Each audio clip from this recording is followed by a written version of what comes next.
ورحمة الله وبركاته. إن الحمد لله نحمده ونستعينه ونستغفره ونؤمن به ونتوكل عليه ونعوذ بالله من شرور أنفسنا ومن سيئات أعمالنا. من يهد الله فلا مضل له ومن يضلله فلا هادي له.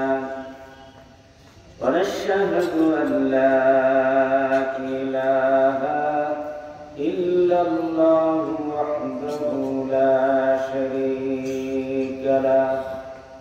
ونشهد أن سيدنا وحبيبنا ومولانا محمدا عبده ورسوله الذي أرسله بالحق بشيرا ونذيرا وداعيا إلى الله بإذنه وسراجا منيرا. أما بعد فأعوذ بالله من الشيطان الرجيم. بسم الله الرحمن الرحيم. لقد أرسلنا رسلنا بالبينات وأنزلنا معهم الكتاب والميزان. لقد أرسلنا رسلنا بالبينات وأنزلنا معهم الكتاب والميزان ليقوم الناس بالقسط. وأنزلنا الحديد فيه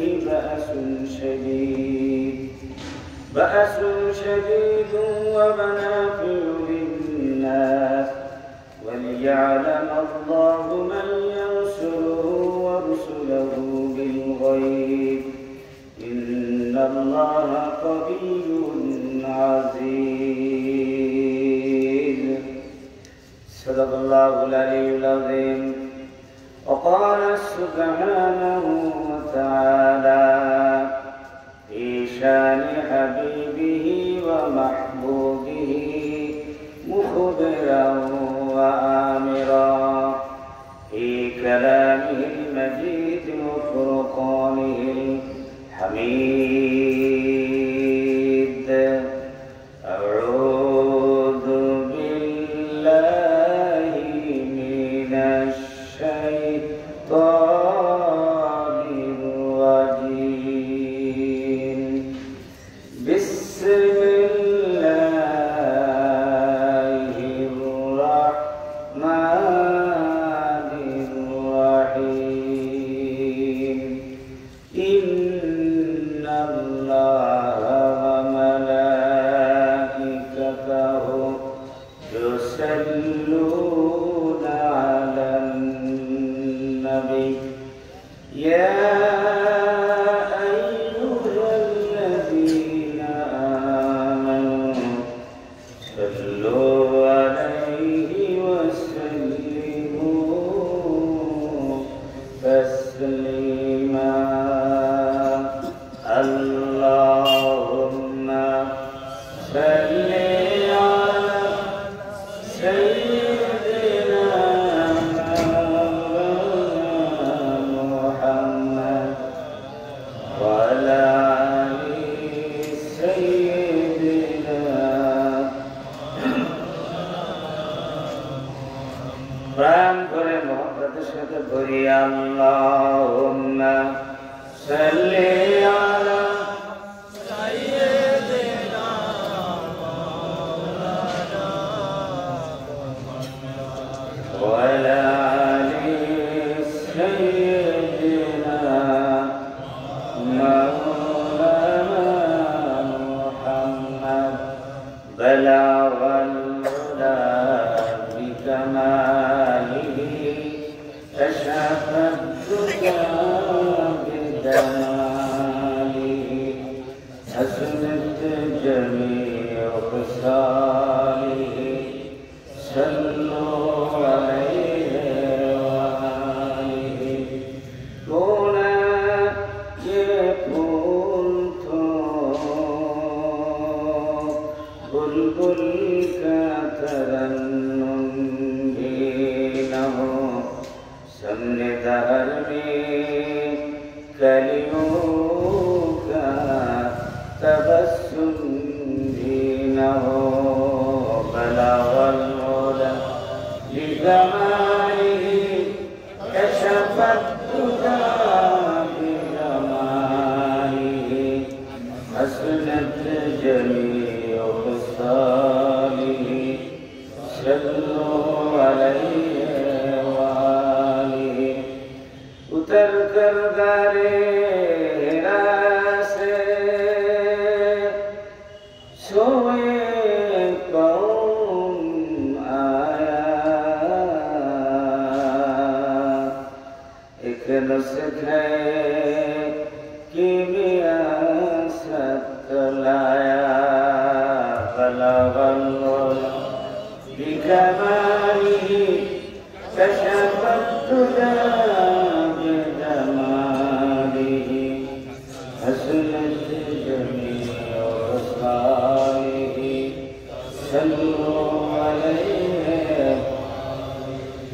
मुझे कुछ मिले या न मिले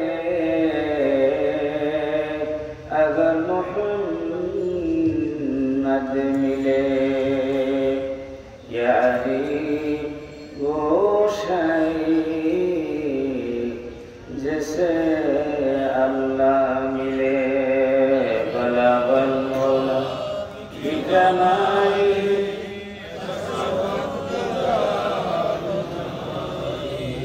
حسنت جميع خصاله صلوا عليه وآله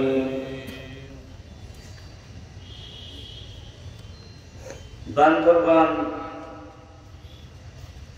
হিফজুল কোরআন মাদ্রাসা কমপ্লেক্স এর প্রতিষ্ঠা বার্ষিকী উপলক্ষে পবিত্র সিরাতুন নবী সাল্লাল্লাহু আলাইহি ওয়াসাল্লাম মাহফিল ও পুরস্কার বিতরণী অনুষ্ঠানে সম্মানিত বরেণ্য সভাপতি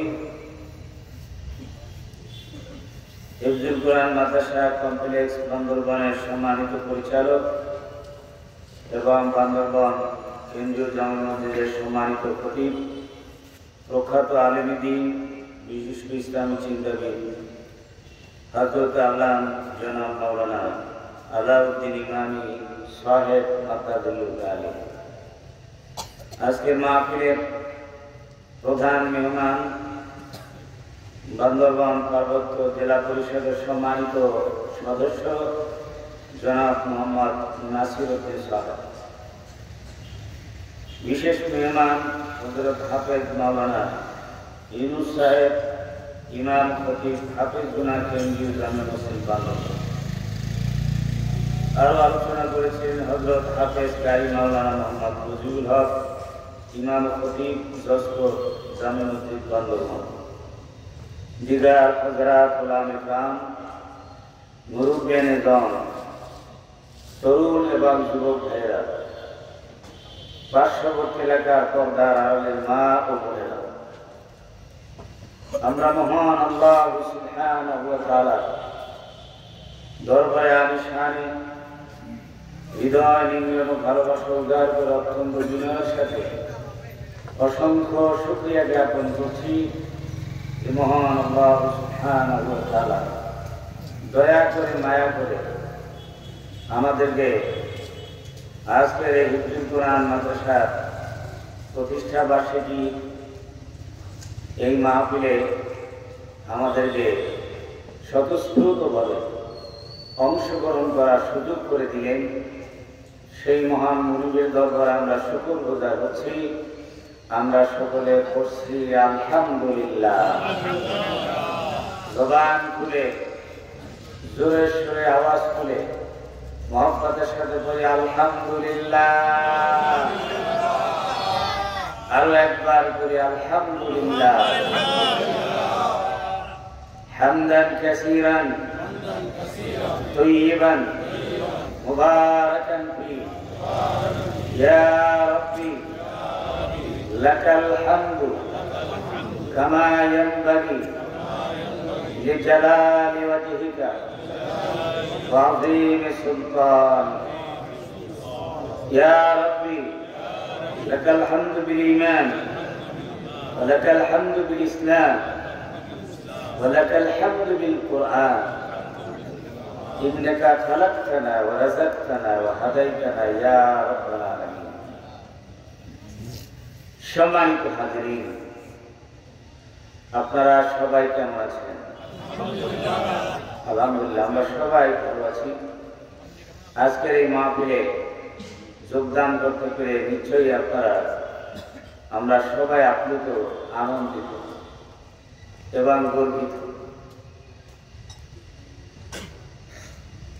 কোরআনের মাহফিল যেখানে হয় পৃথিবীর মধ্যে আকাশের নিচে জমিনের উপরে এর চাইতে শ্রেষ্ঠতম জনসভা কোনো মাহফিল হতেই পারে না। আমরা তাহলে আজকে এই পৃথিবীর অন্যতম শ্রেষ্ঠতম একটি মাহফিলে আমরা উপস্থিত হতে পেরে আল্লাহর দরবারে আরো একবার শুকরিয়া আদায় করছি আলহামদুলিল্লাহ। আমি কোনো ভূমিকা বাড়াবো না। কোরআন কারীমের সূরা আল হাদীদের 25 নম্বর আয়াতখানা আপনাদের সামনে আমি তেলাওয়াত করেছি। সেই আয়াতের আলোকে আপনাদের সামনে আমি কিছু কথা বলার ইচ্ছা রাখছি। ওমা তৌফীকি ইল্লা বিল্লাহ আলাইহি তাওয়াক্কালতু ওয়া ইলাইহি উনীব। মহান আল্লাহ রাব্বুল আলামিন এই পৃথিবীতে মানুষ সৃষ্টি করেছেন আল্লাহ পাকের দাসত্ব, আল্লাহ পাকের প্রতিনিধিত্ব করার জন্য, ঠিক না? ওমা খালাকতুল জিন্না ওয়াল ইনসা ইল্লা লিয়াবুদুন। মানুষ এবং জিন জাতি সৃষ্টি হয়েছে কিসের জন্য? শুধুমাত্র আল্লাহ পাকের ইবাদত বندگی করার জন্য। অন্য এক আল্লাহ পাক বলেন ইন্নী জাইলুন ফিল আরদি খলিফা। মানুষকে আল্লাহ রাব্বুল আলামিন এই জমিনে আল্লাহর পক্ষ থেকে প্রতিনিধিত্ব করার জন্য প্রেরণ করেছেন। সে মানুষের দুটি গুণ, একই সাথে মানুষ আল্লাহ পাকের খলিফা প্রতিনিধি, সাথে সাথে আল্লাহ পাকের গোলাম, ঠিক না? আর যত সৃষ্টি আমরা দেখি মানুষ ছাড়া সবাই আল্লাহর গোলাম, আল্লাহর দাস, সবাই ইবাদত করে, কিন্তু সবাই প্রতিনিধিত্ব করে না। প্রতিনিধিত্ব করে কেবলমাত্র কে? মানুষ। এই প্রতিনিধিত্ব এবং আল্লাহ পাকের গোলামি প্রশিক্ষণ দেওয়ার জন্য মানুষের মধ্য থেকে আল্লাহ পাক রাসূল নির্বাচন করে দুনিয়ায় প্রেরণ করেছে, যারা মানুষদেরকে আল্লাহ পাকের প্রতিনিধিত্ব এবং তার দাসত্ব হাতে কলমে প্রশিক্ষণ দিবেন। সে বিষয়ে আল্লাহ রাব্বুল আলামিন এই লক্ষ্যে আল্লাহ পাক লক্ষাধিক পয়গম্বর প্রেরণ করেছেন, বা আমরা বলতে পারি অসংখ্য পয়গম্বর প্রেরণ করেছেন। এই পৃথিবীর মানুষের জন্য রিসালাত এবং নবুয়ত যে কত প্রয়োজন তা আমরা একটু পিছনের ইতিহাস থেকে লক্ষ্য করলেই বুঝতে পারি। এই পৃথিবীর প্রথম মানুষ হচ্ছে প্রথম নবী, ঠিক না? প্রথম মানুষকে হযরত আদম আলাইহিস সালাম, অর্থাৎ দুনিয়ায় আত্মপ্রকাশের দৃষ্টিকোণ থেকে প্রথম মানুষ, কিন্তু সৃষ্টির ক্ষেত্রে নবী করিম সাল্লাল্লাহু আলাইহি সাল্লামকে সৃষ্টি করা হয়েছে সকলের আগে। সম্মানিত হাজিরিন, তার প্রথম মানুষ, তিনি প্রথম নবী। এই পৃথিবীকে আল্লাহ পাক এক মুহূর্তের জন্য নবুয়ত থেকে বঞ্চিত রাখেন না, নবুয়ত থেকে খালি রাখেন না। কিয়ামত পর্যন্ত এই নবুয়তের ধারাবাহিকতা কি চলতেই কি থাকবে, আছে। বললেন যে নবী আসা তো শেষ, আমাদের নবী হচ্ছে সর্বশেষ নবী, খাতামুন নবীন, তারপরে আর কোন নবী আসবে না। তাহলে চলবে কি বলবে? নবুয়তের ধারাবাহিকতা বন্ধ হলেও কিন্তু তার কার্যক্রম কিয়ামত পর্যন্ত চালু থাকবে। আছে না নাই? বনি ইসরায়েলদের মধ্যে তাদের একটা সিস্টেম ছিল যে একজন নবী যদি দুনিয়ার থেকে বিদায় হয়ে যেতেন, সাথে সাথে আরেকজন নবী আল্লাহ পাক প্রেরণ করতেন। কারণ নবীরাই তাদের নেতৃত্ব দিয়েছেন, তাদের রাজনৈতিক, অর্থনৈতিক, সামাজিক নেতৃত্ব দিয়েছেন নবীগণ। আর শেষ নবী, আখিরি নবী, নবী মুহাম্মদ রাসূলুল্লাহ সাল্লাল্লাহু আলাইহি ওয়াসাল্লাম, তারপরে কোন নবী আসবেন না, তারপরে একজন খলিফা, নবীর খলিফা, নবীর প্রতিনিধি। নবীর খলিফা কারা? উম্মতেরাই হচ্ছে নবীর কি খলিফা। গোলাম একরাম নায়েব রাসূল ঠিক, কিন্তু সমস্ত উম্মতরাই হচ্ছে নবী করিম সাল্লাল্লাহু আলাইহি ওয়াসাল্লামের যে দায়িত্ব ছিল, সেই দায়িত্ব যারাই পালন করবে তারাই হচ্ছে নবীর কি খলিফা। কিয়ামত পর্যন্ত তারা নবীর এই মিশন চালিয়ে নেবেন। বলেন আল্লাহু আকবার। নবী করিম সাল্লাল্লাহু আলাইহি ওয়াসাল্লামকে সমস্ত নবীর শ্রেষ্ঠ নবী করে, আখিরি নবী করে প্রেরণ করেছেন। আর কোন নবী আসবেন না, কিন্তু তার দায়িত্বটা আমাদেরকে চালিয়ে নিতে হবে, উম্মতকে চালিয়ে নিতে হবে। এক সেকেন্ডের জন্য তার মিশন, তার দাওয়াত কি থাকবে না? বন্ধ থাকবে না। বন্ধ আছে? বন্ধ হয়, চলতেই আছে। সম্মানিত হাজরিন, আল্লাহ রাব্বুল আলামিন নবীদের সম্পর্কে বলছেন, লাকাদ আরসালনা রুসুলানা বিল বাইয়িনাতি ওয়া আনজালনা মা'আহুম কিতাবা ওয়াল মিজান। মহান আল্লাহ রাব্বুল আলামিন বলেন, আমি আমার রাসূলদেরকে প্রেরণ করেছি বাইয়িনাত দিয়ে, সুস্পষ্ট দলিল দিয়ে, প্রমাণ দিয়ে, মুজিজা দিয়ে, আর তাদের সাথে দিয়েছি আমি কিতাব এবং মিজান। নবীদেরকে আমি মুজিজা দিয়ে প্রেরণ করেছি, আর সাথে দিয়েছি কিতাব বা মিজান। মিজান অর্থ ন্যায়দণ্ড, কেউ কেউ অর্থ করছেন দাড়ি পাল্লা।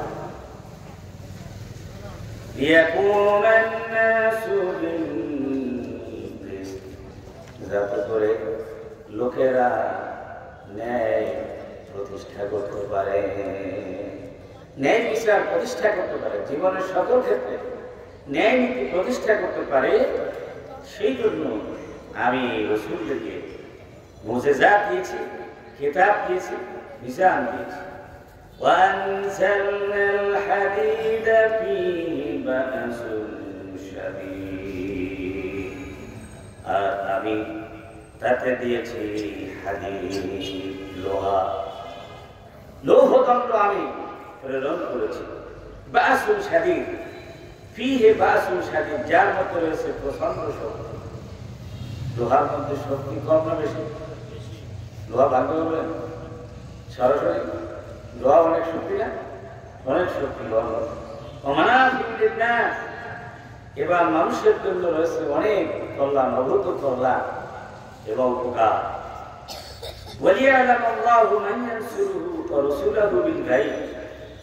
আর এই জন্য যে যাতে করে আল্লাহ রাব্বুল আলামিন জেনে নিতে পারেন তাকে এবং তার রাসূলদেরকে কে সাহায্য করে না দেখে, আল্লাহকে না দেখে, আল্লাহর কথা বিশ্বাস করে মান্য করে আল্লাহকে এবং আল্লাহ রাসূলদেরকে কে সাহায্য করে সেটা দেখে নেওয়ার জন্য।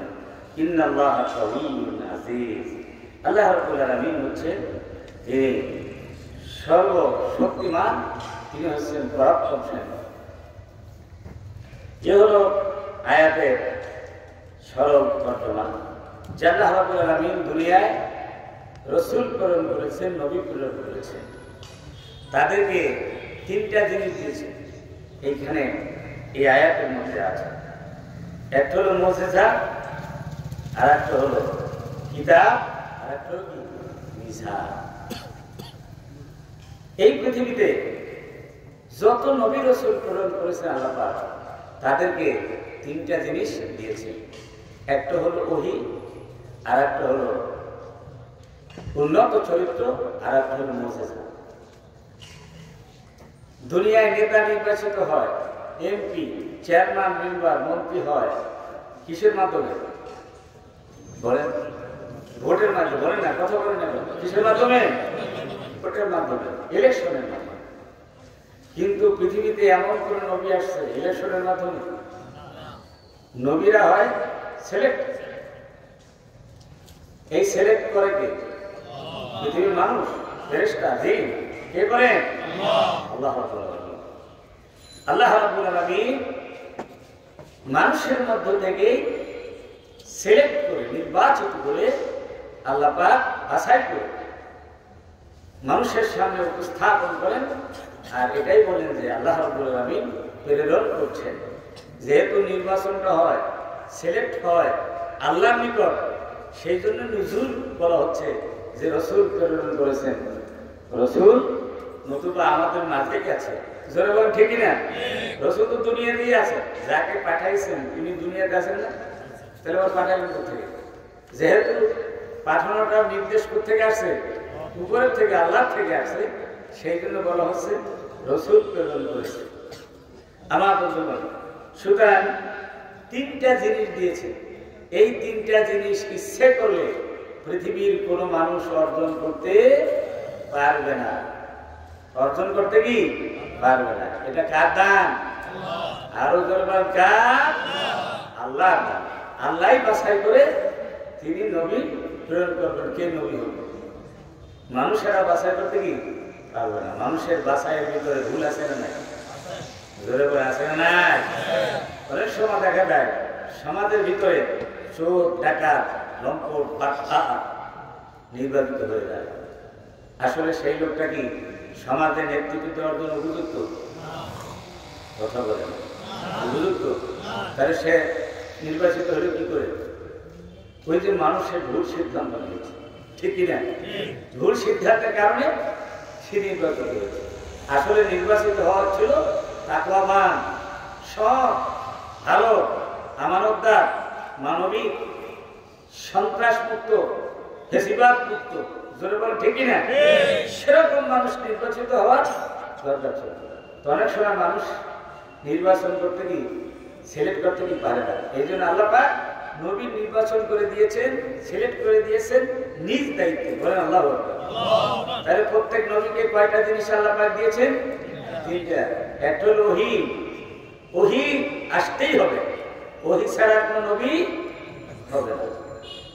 ভাইরা আমার, এই ওহী সম্পর্কে আমি এ বিষয়ে আপনাদের সামনে কথা বলছি। ওই সম্পর্কে কোরআন কারীমে আল্লাহ রাব্বুল আলামিন বলেন, ওহিয়া ইলাইয়া হাযাল কুরআন লিউনযিরাকুম বিহি ওয়া মান বালাগ। আল্লাহ রাসূল বলেন, আমার কাছে এই কোরআনকে ওহী হিসাবে আল্লাহ রাব্বুল আলামিন প্রেরণ করেছেন, যাতে করে আমি লোকেদেরকে, যাদের কাছে এই দাওয়াত আসবে তাদের কাছে আমি এই কোরআনের মাধ্যমে ভীতি প্রদর্শন করতে পারি। আল্লাহ পাক বলেন, ফাইন্না যিকরা তানফাউল মুমিনিন। নবী, আপনি ওয়াজ করুন, কোরআন দিয়ে ওয়াজ করুন, মুমিনদের এই ওয়াজ ফায়দা দিবে, ফায়দাবান হবে। বলেন আলহামদুলিল্লাহ। ওয়াজে ফায়দা হয় কার? বলেন না, মুমিনের। কাফের, মুশরিক, নাস্তিক, ফাসিক, ফুজ্জার, তাদের ওয়াজে কি হয় না? ফায়দা। নবীজি কোরআন দিয়ে ওয়াজ করলেন, আবু জেহেলকে করলেন, আবু লাহাবকে করলেন, উতবা সাহেবাকেও করলেন, পক্ষান্তরে আবু বকর, ওমর, ওসমান, আলী, বেলালকেও করলেন। রিদওয়ানুল্লাহি তাআলা আলাইহিম আজমাইন। একদল হয়ে গেল কাফের, আর একদল হয়ে গেল মুমিন। ঠিক কি না? রাসূলের ওয়াজ যারা গ্রহণ করেছে তারা হয়েছে মুমিন। কেউ সিদ্দিক হয়েছেন, কেউ ফারুক হয়েছেন, কেউ যুনজুরাইন হয়েছেন। জোরে বলেন ঠিক কি না? আর যারা কোরআনের ওয়াজ গ্রহণ আর অভিশপ্ত মালউন। জোরে বলেন মালউন। ভাইরা আমার, ওই ছাড়া কোন নবী হতে পারে না।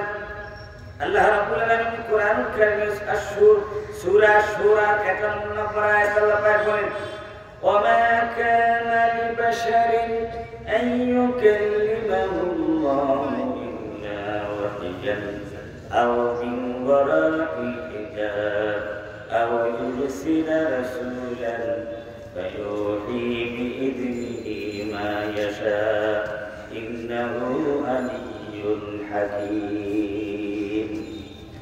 আল্লাহ রাব্বুল আলামিন বলেন, কোন মানুষের জন্য শোভনীয় নয়, কোন মানুষের জন্য প্রযোজ্য হবে না আল্লাহ রাব্বুল আলামিন তার সাথে ওহী ব্যতীত কথা বলবে।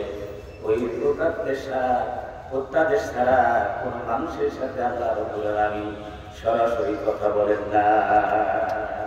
ওহীর নির্দেশনার মাধ্যমে মানুষের সাথে আল্লাহ পাক কি বলে? কথা বলে। অথবা আল্লাহ রাব্বুল আলামিন আল্লাহর পক্ষ থেকে প্রতিনিধি পাঠিয়ে দেন, যেমন জিবরাইলের মাধ্যমে রাসূল এবং নবীগণের কাছে ওহী প্রেরণ করেছেন।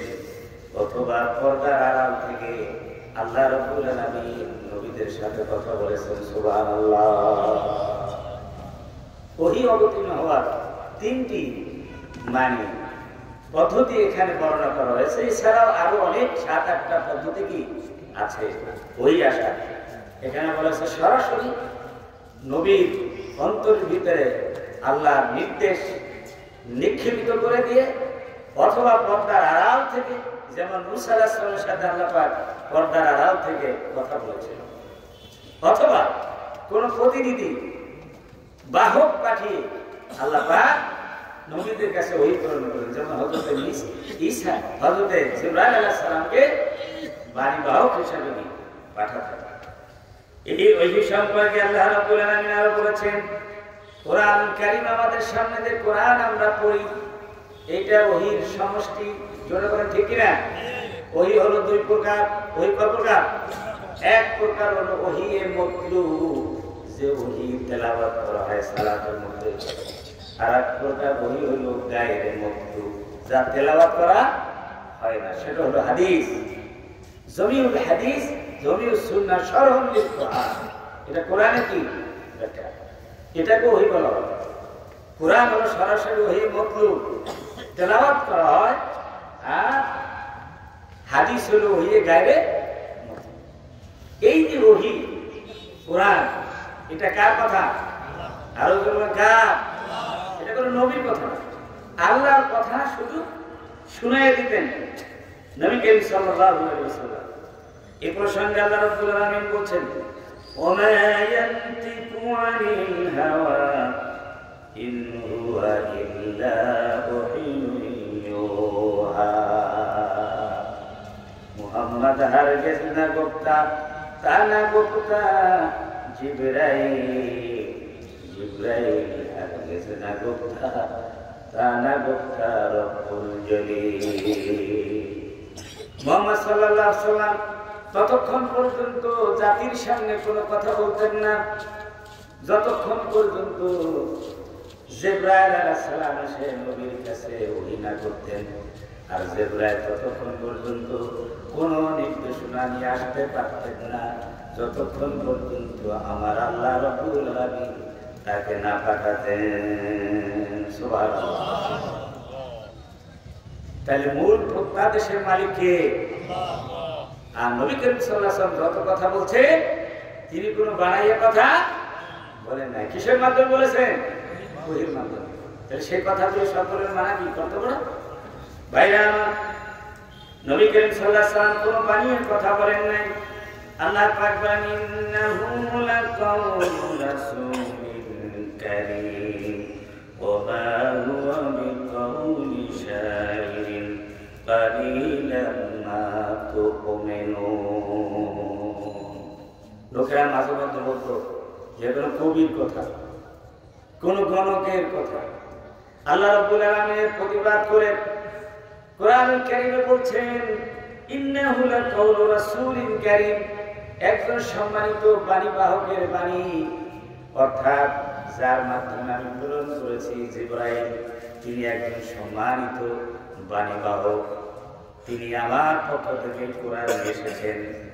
ওমা হুয়া বিকাউলি শাইর, কবিদের কোনো কথা নয়, এটা তথাকথিত কোনো কবির কথা নয়। কবিরা অনেক সময় কবিতা লিখতে তাদের অন্তদের কল্পনা বাস্তবে মানে প্রকাশ করার জন্য অনেক সময় বানাই কোনাইও কথা লেখে, জোরে বলে ঠিক না? এই জন্য আল্লাহ পাক বলছেন যে কবিদের কথা নয়, এটাকে বানানো করার কথা। কালিলাম মা তুমিনুন, তোমরা তো খুব কম বিশ্বাস করতে চাও। আসলে তো এটা বিশ্বাসযোগ্য, যেহেতু এটা অবতীর্ণ করেছেন কে? ওয়ালা বিকাউলি কাহিনিন কালিলাম মা তাযাক্কারুন। আল্লাহ পাক বলেন এই কোরআন আমি আল্লাহ অবতীর্ণ করেছি, এটা কোনো গণকের কথা নয়। অনেক গণক আছে মানুষের হাত ধরে আন্দাজে অনেক কিছু বলতে থাকে, ঠিকই না? মানে 100টা যদি বলে 2-4টা তো কি করবে, কমান করবে না? কমান করবে। এরকম আন্দাজে যদি অনেকে কি বলে, তার ভুল ভাল বলে। আল্লাহ পাক বলে এটা কোনো গণকের কথা নয়। তানজিলুম মির রাব্বিল আলামিন, এটা হচ্ছে বিশ্বপ্রভু। বিশ্বপ্রভু কে? তার পক্ষ থেকে অবতীর্ণ হয়েছে। আল্লাহ রাব্বুল আলামিন। সবাই পড়েন আলহামদুলিল্লাহি রাব্বিল আলামিন। আল্লাহ রাব্বুল আলামিন কুল কায়নাতের জন্য রব, আর নবীকে বানিয়েছেন রহমাতাল লিল আলামিন। ওয়া মা আরসালনাকা ইল্লা রাহমাতাল লিল আলামিন। নবী, আপনাকে আমি কুল কায়নাতের জন্য রহমাতের মুক্ত প্রতীক করে আমি প্রেরণ করেছি। আর কোরআনকেও বানিয়েছি আমি বিশ্বময়, সকলের জন্য উপদেশের গ্রন্থ। ইন্নাহু ইল্লা যিকরুল লিল আলামিন। কোরআন হচ্ছে বিশ্বময় সকলের জন্য, কুল কায়নাতের জন্য, সমস্ত মানব দানবের জন্য এটা হচ্ছে উপদেশের গ্রন্থ। বলেন আল্লাহু আকবার। আল্লাহ যেমন সবার জন্য, রাসূল যেমন সবার, কোরআনও কি আল্লাহ নাম করে দিয়েছেন, এটা কোরআনের কথা। ভাইরা আল্লাহ রাব্বুল আলামিন বলেন এই কোরআন আমার রচিত, আমি কুদরতি আল্লাহ কুদরতি জবান থেকে আমি এই উচ্চারিত করে কোরআন তোমাদের কাছে প্রেরণ করেছি জিবরাইলের মাধ্যমে। আমার নবী বানাইয়া কোনো কথা বলেন না। নবী যদি বানাইতো তাহলে কি করতাম? শোনো, ওয়ালাউ তাকাওয়ালা আলাইনা বা'দাল আকাওয়িল লাআখাযনা মিনহু বিল ইয়ামিন সুম্মা লাকাতা'না মিনহুল ওয়াতিন ফামা মিনকুম মিন আহাদিন আনহু হাজিজিন। আল্লাহ রাব্বুল আলামিন বলেন আমার নবী মুহাম্মদ সাল্লাল্লাহু আলাইহি ওয়াসাল্লাম যদি কোনো একটা কথা বানাইয়া সংযোজন করে দিত এই কোরআনের ভিতরে, তাহলে আমি তার ডান হাত চেপে ধরতাম, আর তার শাহারত, যেই রোগের কারণে মানুষ বেঁচে থাকে, সেই রোগটা আমি আস্তে করে কেটে দিতাম। আল্লাহু আকবার। এবং তখন তোমাদের মধ্যে এমন কেউ থাকতো না যে এই মুহাম্মদকে সাহায্য করে আমার আক্রমণ থেকে বাঁচাইতে পারে।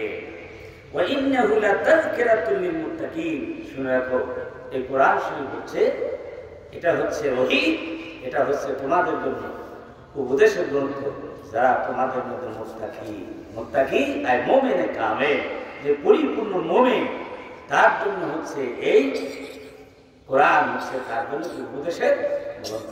মুত্তাকি হইতে হবে। কোরআনের শুরুতে কিন্তু মুত্তাকি সিফাতগুলি আল্লাহ পাক বলে দিয়েছেন যে মানে কি কি গুণ হলে পরে সে মুত্তাকি হতে পারবে। সম্মানিত হাজিরিন, বলছে না প্রত্যেক নবীকে আল্লাহ পাক 3টা জিনিস দিয়েছেন। কয়টা? 3টা। একটা হলো ওহী, 1 নাম্বার ওহীর কথা বললাম, 2 নাম্বার হলো মুজিজা। 2 নাম্বার কি? মুজিজা। মুজিজা কি? মুজিজা হলো এমন অলৌকিক বিষয়, যেই বিষয়টা মানুষ নিজের থেকে আবিষ্কার করে দেখাইতে পারে না। এটা দেখাইতে পারে একমাত্র আল্লাহর সাহায্যে। আল্লাহ যাকে দান করবেন তিনি দেখাইতে কি পারবেন, অন্যরা দেখাইতে পারবেন না, অন্যরা দেখানোর জন্য অক্ষম। সেই জন্য এটাকে কি বলা হয়? মুজিজা। কোরআনের ভাষায় বলা হচ্ছে আয়াত। আয়াতুন তার বহু বচন আয়াত। আর আকীদা বিশারদগণের পরিভাষায় বলা হয় মুজিজা। সুতরাং কোরআন কারীমে বলা আছে কি আয়াত, আকীদা বিশারদগণের পরিভাষায় মুজিজা। যাই হোক, এই মুজিজা বিশ্বনবী সাল্লাল্লাহু আলাইহি সাল্লামকে দুই ধরনের মুজিজা আল্লাহ পাক দিয়েছেন।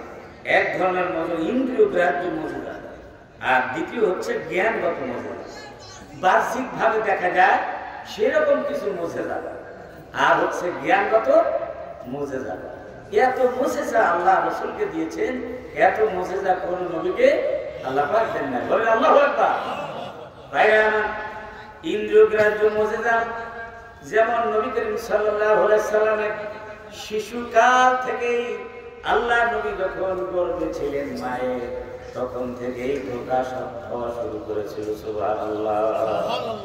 নবী যখন তার মা আমিনা গর্ভের ভিতরে ছিলেন, তখন একবার দেখেন আমিনা দেখেন যে একটা আলো বিস্তৃত হয়ে সেই সুদূর রোম শাম পর্যন্ত চলে গিয়েছে এবং গোটা দুনিয়া আলোকিত হয়ে গেছে। আপনারা কি বুঝতে পারছেন এই আলো কোনটা? এই আলো হচ্ছে নূরে মুহাম্মাদি। আল্লাহু আকবার। আলো বের হয়ে গোটা দুনিয়া আলোকিত হয়ে গেছে। আমার নবী আলোর নবী, নূরের নবী। কোনো সন্দেহ আছে? কদ জাআকুম মিনাল্লাহি নূরুন ওয়া কিতাবুম মুবিন। তোমাদের কাছে এসেছে আল্লাহর পক্ষ থেকে নূর, जो नूर मुहम्मद सल्लल्लाहु अलैहि वसल्लम ও কিতাবুম মুবিন, সুস্পষ্ট কিতাব। নবী হচ্ছে নূরের আলোর নবী, কিতাব হচ্ছে আলোর কিতাব। কোরআন কিসের কিতাব? আলোর কিতাব। বলেন কিসের কিতাব? এই জন্য আমরা বলি কি আল কোরআনের আলো। জোরে সোরে বলতে হবে, আল কোরআনের আলো, আল হাদিসের আলো। এটা আমরা কোরআন থেকে নিয়েছি। জোরে বল ঠিক কিনা? এটা বানাই বলছি। সুতরাং আলোর নবী এবং আলোর কিতাব এই দুনিয়ায় প্রেরণ করেছে। ভাইরা আমার, রাসূলুল্লাহ সাল্লাল্লাহু আলাইহি ওয়াসাল্লাম ছোটকালে আপনারা জানেন তিনি তার দুধুমা ছিলেন হযরতে হালিমা রাদিয়াল্লাহু তাআলা। হালিমা রাদিয়াল্লাহু তাআলা তিনি গ্রাম থেকে তিনি দিতে এসেছিলেন। আরব দেশের একটা তো চিরাচরিত নিয়ম ছিল যে ছোট্ট ছোট্ট বাচ্চাদেরকে গ্রামে পাঠাই দিত ধাত্রী মায়ের কাছে, যারা দুধ পান করাইতো এবং বিশুদ্ধ আরবি শিক্ষা দিত। সেই জন্য কাফেলার সাথে হযরত হালিমা সাদিয়া রাদিয়াল্লাহু তাআলা আনহা তিনি এসেছিলেন তার স্বামীকে নিয়ে আরব দেশে। কুরাইশ বংশের তারা মানে ছোট্ট বাচ্চা নেওয়ার জন্য। আপনারা জানেন তিনি ছিলেন সবচেয়ে কাফেলার মধ্যে গরিব এবং তার উটটা ছিল জীর্ণ শীর্ণ। আসার সময় ভালো করে সে হাঁটতে পারত না, সবার পিছনে ছিল। আমি লম্বা ঘটনা বলতে চাই না, ছোট্ট করে আমি বলতে চাই। হযরত হালিমা সাদিয়া রাদিয়াল্লাহু তাআলা এই মুহাম্মদ ইবনে আব্দুল্লাহ, তখন তো রাসূল হন নাই, মুহাম্মদ ইবনে আব্দুল্লাহ তিনি ছিলেন গরিব ঘরের এবং এতিম মানুষ। সব কাফেলার মহিলারা তাকে একবার এসে দেখে গিয়েছে, গরিব বলে কেউ তাকে নেয় নাই। কিন্তু আবার হালিমা সাদিয়া রাদিয়াল্লাহু তাআলা তিনিও গরিব বলে ধনাঢ্য পরিবারের সন্তান, তাকেও কেউ দেখে নাই। দুই দিক থেকে কি হয়েছে? তো শেষ পর্যন্ত পরামর্শ হলো স্বামী স্ত্রীর সাথে যে আমরা গরিব হলেও মুহাম্মদ ইবনে আব্দুল্লাহকে নিয়ে যাই, হয়তো আল্লাহ পাক আমাদেরকে দিতে পারে, বরকত দিতে পারে। ঠিকই পরামর্শ ভিত্তিক কাজ করলে তার ভিতর কি হয়? বরকত হয়। স্বামী স্ত্রী পরামর্শ করলেন, আর এই ছোট্ট বাচ্চাকে যখন কোলে তুলে দিলে কোলে তুলে নেওয়ার সাথে সাথেই হযরত হালিমাতুস সাদিয়া রাদিয়াল্লাহু তাআলার স্তনের ভিতরে দুধের সঞ্চারিত হলো, দুধে বান ডাকলো। ধরে বলেন আল্লাহু আকবার। আগে খাদ্যের অভাবে ভালো করে তার নিজের যে সন্তান ছিল আব্দুল্লাহ, দুগ্ধপুষ্য সন্তান, তাকেও ভালো করে খাওয়াতে পারতেন না, দুধ পান করাতে পারতেন না। কিন্তু যখন মুহাম্মদ সাল্লাল্লাহু আলাইহি সাল্লাম করে নিলেন, সাথে সাথে কি দুধে ভরে গেল। বলেন আল্লাহু আকবার। এটা রাসূলের কি বিরাট মুজিজা। যখন তাকে নিয়ে দেশের দিকে ছুটলেন, হালিমার উট সকলের পিছনে ছিল আসার সময়, আর এবারে সকলের আগে দৌড়ে যাচ্ছে উটের ভিতরে শক্তি এসে গেল। সুবহানাল্লাহ। এই শক্তি কোন শক্তি? বিশ্বনবী জনাব মুহাম্মদ রাসূলুল্লাহ সাল্লাল্লাহু আলাইহি ওয়াসাল্লাম। কাফিলার লোকেরা বলল, হালিমা তারা তো কিছু বুঝতে পারলাম না, আসার সময় তুমি ছিল সকলের পিছনে, আর এখন তুমি সকলের আগে যাচ্ছ, কারণটা কি? কারণ বুঝতে পারো না? কারণ হচ্ছে আমি এমন এক শিশু আমি নিয়ে এসেছি, যে শিশুর বরকতে কি আমরা সব ব্যতিক্রম পাচ্ছি। জোরে বলে আল্লাহু আকবার। হযরত হালিমাতুস সাদিয়া রাদিয়াল্লাহু তাআলা শিশু মুহাম্মদকে নিয়ে যখন আদর করে দুধ পান করাতেন, তিনি ডান দুধটাই প্রথম তাকে পান করার সুযোগ দিতেন। ডান স্তনের কোঠায় সুষমের দুধ পান করা হলে তিনি মুখ ফিরিয়ে দিতেন, আর বাম স্তনের কোঠায় তিনি মুখ দিতেন না। শত চেষ্টা করেও হালিমাতুস সাদিয়া রাদিয়াল্লাহু তাআলা তিনি পারলেন না। এজন্য বুঝে শুনি করতেছে, হয় যে হয় নয়টি হয়, না হইলে নকই তো হয় না। জোরে বলেন ঠিক কিনা? উনি তো বহুত আগে হয়ে গেছেন, ন্যায় ইনসাফের প্রতীক, রাহমাতুল লিল আলামিন। ভাইয়ের তিনি হক নষ্ট করবেন না, এই জন্য দুদু ভাইয়ের হক তিনি রেখে দিতেন। মায়ের একটা স্তনের দুধ তার জন্য রিজার্ভ করে রেখে দিতেন। ভাইরা আমার, নবী করিম সাল্লাল্লাহু আলাইহি সাল্লামের জীবনের যে অংশ থেকেই আমরা শুনি কেন, নবী করিম সাল্লাল্লাহু আলাইহি সাল্লামের সেই জীবনের সেই অংশের ভিতরে আমাদের জন্য শিক্ষণীয় এবং হেদায়েত রয়েছে। জোরে বলেন ঠিক কিনা? শিশুকালে এই আমলটা যদি আমরা করি, তাহলে আয় খোঁচা আর ভাইয়ের ঘরের উপরে মানে ছাদের অংশ বাড়িয়ে দেওয়া, এই সিস্টেম কি হবে? অনেকে করেন এরকম, নিচ দিয়ে পারে না, উপর দিকে হইলেও ঠিক এরকম জুলুম করে, যাতে করে পানি পড়ে অন্য ঘরে, বর্ষার পানি। বলেন নাউজুবিল্লাহ, নাউজুবিল্লাহ। শিশু মুহাম্মদ সাল্লাল্লাহু আলাইহি সাল্লাম থেকে এই শিক্ষা আমরা কি করতে পারি? গ্রহণ করতে পারি। নবী করিম সাল্লাল্লাহু আলাইহি সাল্লাম যেই জায়গায় তিনি যেতেন, সেই জায়গায় মানে তাকে একটা মেঘ ছায়া, সুবহানাল্লাহ, ছাতা প্রয়োজন হতো না। আমাদের তো ছাতা লাগে, কিন্তু মুহাম্মদ সাল্লাল্লাহু আলাইহি সাল্লামের কোনো ছাতা দরকার হতো না। এগুলো হলো কি বাহ্যিক মুজিজা, ইন্দ্রিয় গ্রাহ্য কি মুজিজা। সকল সৃষ্টি আল্লাহর কথা যেমন মানে, তেমনি করে নবী করিম সাল্লাল্লাহু আলাইহি সাল্লামের কথাও মানত। একজন ইহুদি এসে বলে, হযরতে বুরায়দা রাদিয়াল্লাহু তাআলা থেকে বর্ণিত হাদিসে এসেছে, একজন ইহুদি এসে বলল, হে মুহাম্মদ, আমি একটা অলৌকিক ঘটনা দেখতে চাই, আমি একটা আশ্চর্য ঘটনা দেখতে চাই, কি দেখাবা আমাকে? যদি দেখাইতে পারো তাহলে আমি মুসলমান হয়ে যাব। কি দেখাবো? আমি সামনে একটা গাছ, ওই গাছটাকে ডাকলেন, আল্লাহ রাসূল গাছটাকে ডাকলেন, আর গাছ এই দিকে একবার হেলে পড়লেন, আবার এই দিকে দিয়ে হেলে পড়লেন। এরপরে মূল উপরাইয়া হেঁটে হেঁটে যেন মানুষের মতো আল্লাহ রাসূলের দরবারে হাজির হয়ে সালাম দিলেন। সুবহানাল্লাহ। ইয়া রাসূলুল্লাহ, ইয়া হাবিবাল্লাহ, আবার কেন রাখছেন?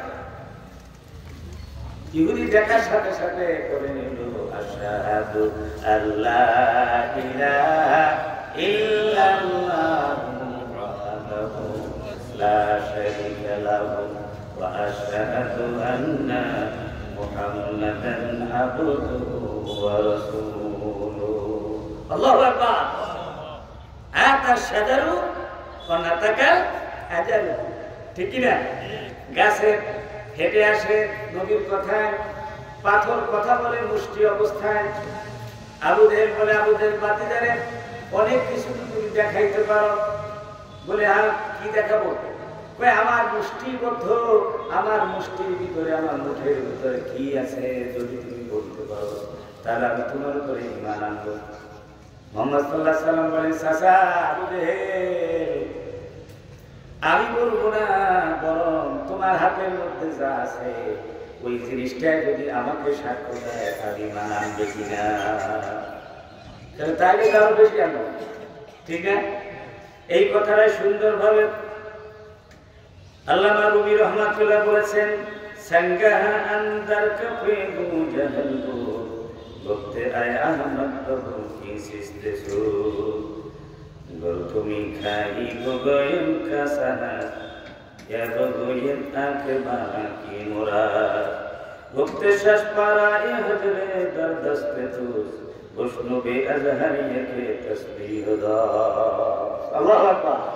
আবু জেহেলের হাতে ছিল 6টা পাথর, 6টা পাথরের কঙ্ক, সেখানে বসে এই কালেমা উচ্চারণ করলো, আশহাদু আল্লা ইলাহা ইল্লাল্লাহ বলে কালেমা উচ্চারণ করে করে তারা কি জিকির করা শুরু করলো। বলেন আল্লাহু আকবার।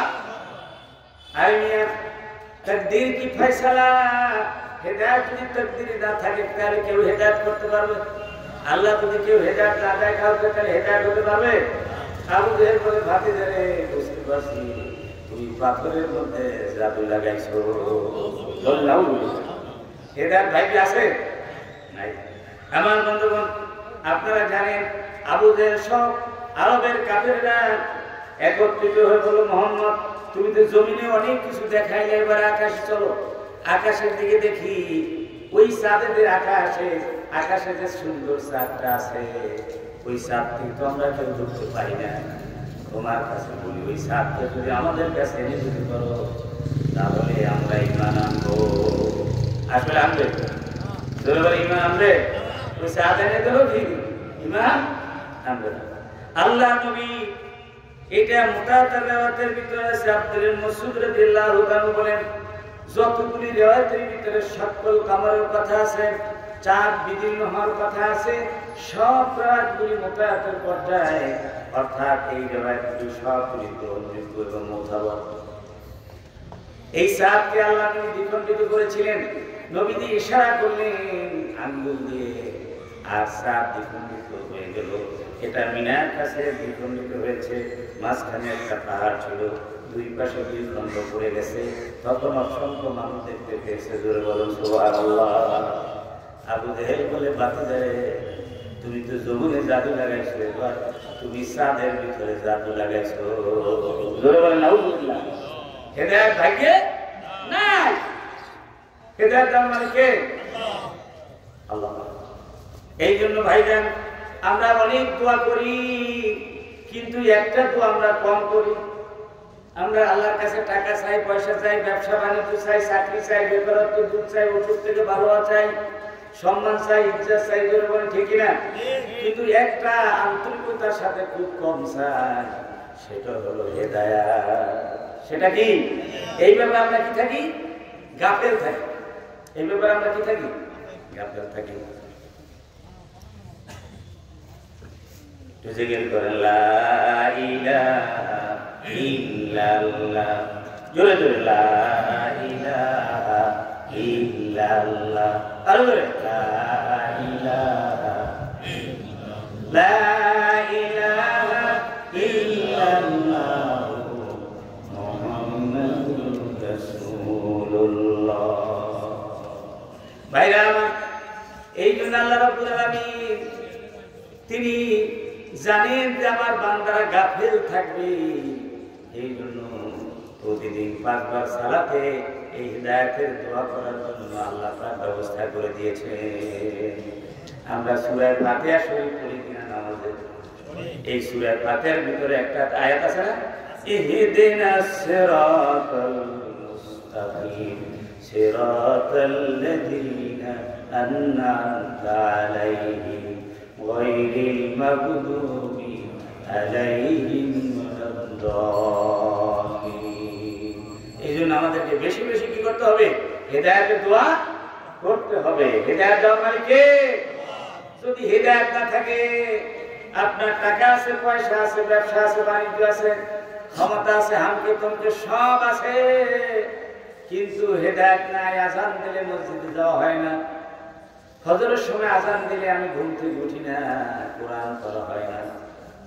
আমার ছেলে 4টে 5টা একটাও মাদ্রাসা দিতে পারলাম না, আলেম বানাইতে পারলাম না, আলেমদের তালিমে বসি না, দরসে বসি না, তাদের খেদমতে বসি না, জিকির মাহফিলে বসি না। জোরে বলেন ঠিক কিনা? তাহলে বুঝতে হবে আপনার কিছুই নাই, আপনি একদম শূন্য, এমটি পকেট, খালি আব্দুল্লাহ। জোরে বলেন নাউজুবিল্লাহ। এজন্য হেদায়েত শূন্য, মানুষ মূল্যহীন। জোরে বলেন ঠিক কিনা? আমার বন্ধুগণ, নবী করিম সাল্লাল্লাহু আলাইহি ওয়াসাল্লামের অসংখ্য মুজিজা রয়েছে। খন্দকের যুদ্ধ যখন, ভয়ঙ্কর যুদ্ধ যখন শুরু হয়েছে, দুই পক্ষে যখন যুদ্ধ শুরু হয়ে গেছে, আসরের সালাতে রক্ত হয়ে গেছে, যুদ্ধ যদি এখন স্টপ করে দেওয়া হয় শত্রু পক্ষ জিতে যাবে। এই জন্য নবী করিম সাল্লাল্লাহু আলাইহি ওয়াসাল্লাম বললেন, যুদ্ধ চালিয়ে যাও। সূর্য ডুবে গেল, আসরের সালাত কাজা হয়ে গেল, আসরের সালাত পড়তে পারলেন না। সাহাবায়ে কেরাম মনক্ষুণ্ণ হলেন, বললেন, ইয়া রাসূলুল্লাহ, যে সালাত কায়েমের জন্য, যে নামাজ প্রতিষ্ঠার জন্য আমরা জিহাদ করতেছি, যুদ্ধ করতেছি, সেই নামাজই পড়তে পারলাম না, জিহাদ করে কি লাভ হবে? নবীজি বললেন, যুদ্ধ চালিয়ে যাও, যুদ্ধ চালাও। যুদ্ধ চালিয়ে গেলেন সাহাবায়ে কেরাম, নবী করিম সাল্লাল্লাহু আলাইহি ওয়াসাল্লামের নেতৃত্বে বিজয় লাভ করলেন। জোরে বলে আল্লাহু আকবার। এবারে সূর্যকে ডাক দিলেন, ও সূর্য রে, কোথায় আছো?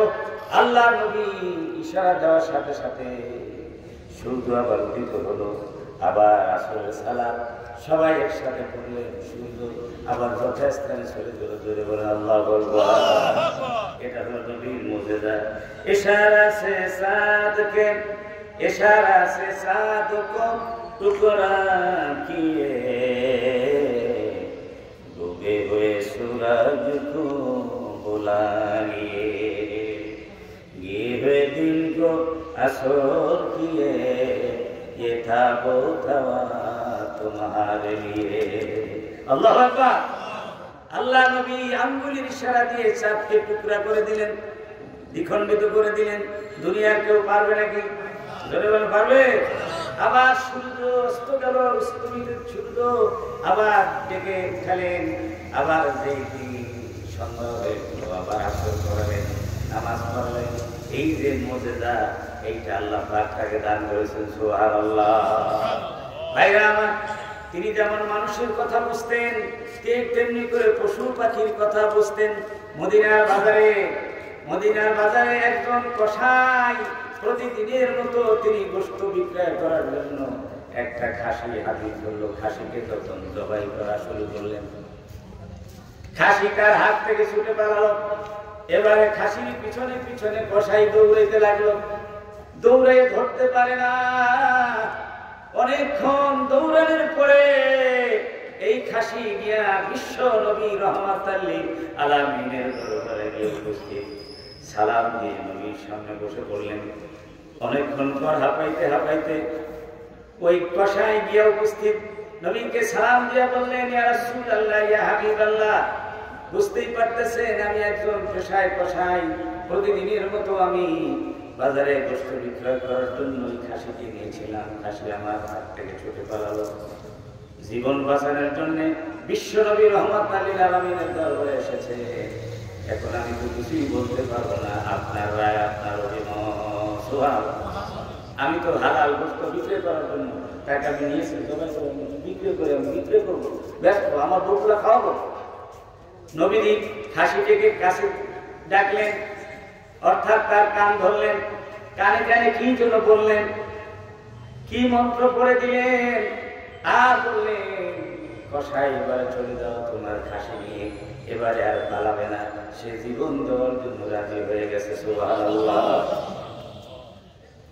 কসাই বললে, ইয়া রাসূলুল্লাহ, কিছুই বুঝতে পারলাম না, যেই খাসি আমি দৌড়ে ধরতে পারি না, সেই খাসি কানে কি মন্ত্র পড়ে দিলে আর জীবন দেওয়ার জন্য রাজি হয়ে গেল।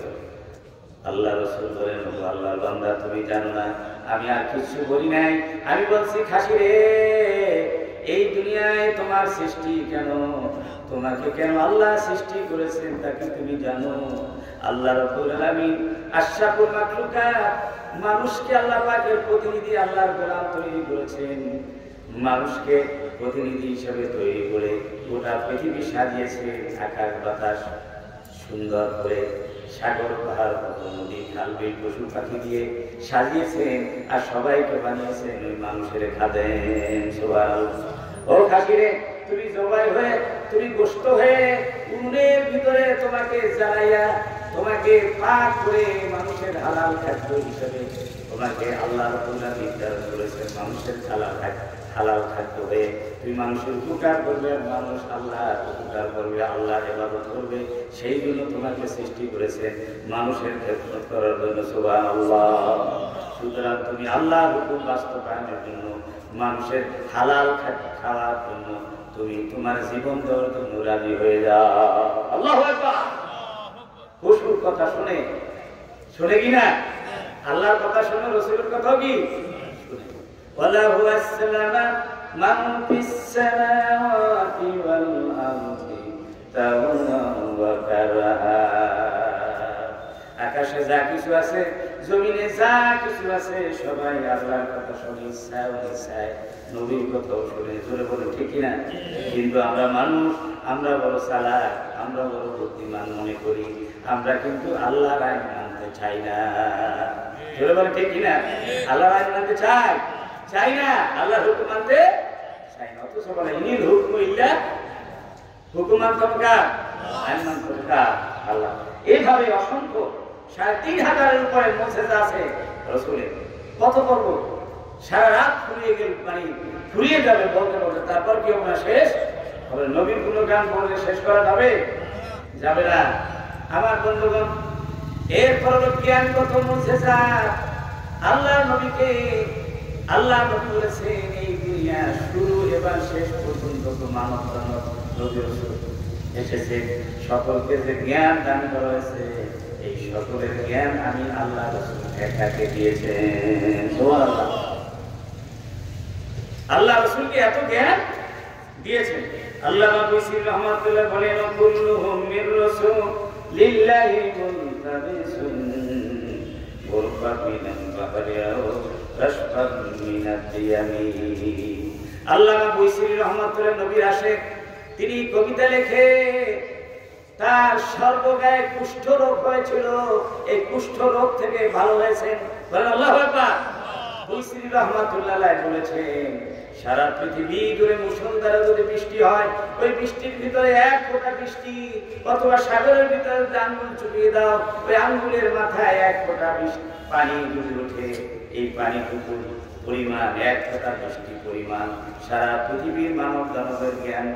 আর আল্লাহ নবীর জ্ঞান হচ্ছে অথই সাগরে, অথই পানি পরিমাণ জ্ঞান। ধরে বলেন আল্লাহু আকবার। ভাইরা আমার, নবী করিম সাল্লাল্লাহু আলাইহি ওয়াসাল্লামের জ্ঞানগত মুজিজার মধ্যে সর্বশ্রেষ্ঠ মুজিজা হলো আল কোরআন। সর্বশ্রেষ্ঠ মুজিজার নাম কি? আর ওজনে বলেন কি নাম? আল কোরআনের পথ। এই পথই আসল পথ, অন্য পথে অন্য মতে নেই যে রহমত। আল্লাহু আকবার। আল কোরআন হচ্ছে সর্বশ্রেষ্ঠ মুজিজা। কেমন মুজিজা? এই পৃথিবীতে কত কিতাব বই আছে, কারো দায়িত্ব আল্লাহ রাব্বুল আলামিন নেন নাই, একটা কিতাবের দায়িত্ব নিয়েছে। এই কিতাবের কেউ পরিবর্তন করতে পারবে না, এই পৃথিবী থেকে ধ্বংস করতেও পারবে না। সুবহানাল্লাহ। সেই কিতাবের নাম কি?